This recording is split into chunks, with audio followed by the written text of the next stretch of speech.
L'11ª edizione dell'Ottobre Rosa e l'8ª del Vaporetto Rosa. Attraverso un linguaggio universale, anche simbolico, che è quello del viaggio, vogliamo arrivare a tutte le donne del nostro territorio, anche alle più giovani, per ricordare quanto sia importante la prevenzione e soprattutto anche informarsi e conoscere quelli che sono i percorsi. Anche le donne al di fuori dell'età di screening devono ricordare quanto sia significativo per la propria salute anche effettuare dei controlli periodici e adottare degli stili di vita sani. 100 eventi in 30 giorni nei 44 comuni veneziani. L'Ottobre Rosa di Venezia salpa con il Vaporetto della prevenzione per le isole della Laguna e l'autobus per la terraferma, da Chioggia a Padova, Treviso e Verona. In questi anni abbiamo investito molto appunto sulla prevenzione e i risultati si vedono.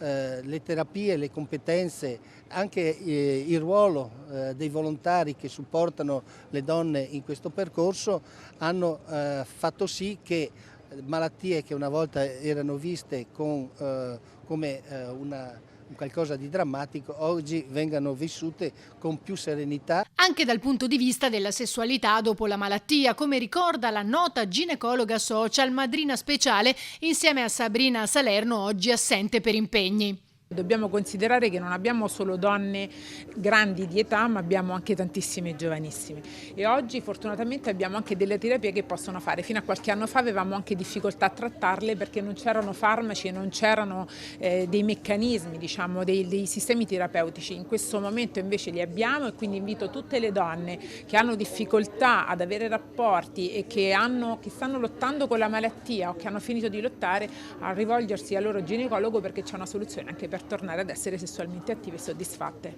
A bordo del Vaporetto si effettuerà il controllo senologico gratuito con i medici della Breast Unit dell'ULSS 3. Le visite saranno su prenotazione, telefonando dal lunedì al venerdì dalle 8:30 alle 12:30 alla segreteria LILT. Un'edizione speciale questa in ricordo del presidente Pianon, mancato lo scorso febbraio. L'ottobre quest'anno è proprio dedicato a Carlo Pianon, che è stato uno dei pilastri dell'Ottobre Rosa qui a Venezia, e non solo, perché era un grande medico conosciuto da tutta la cittadinanza e che ci ha lasciato un grande vuoto ma anche un grande messaggio di speranza.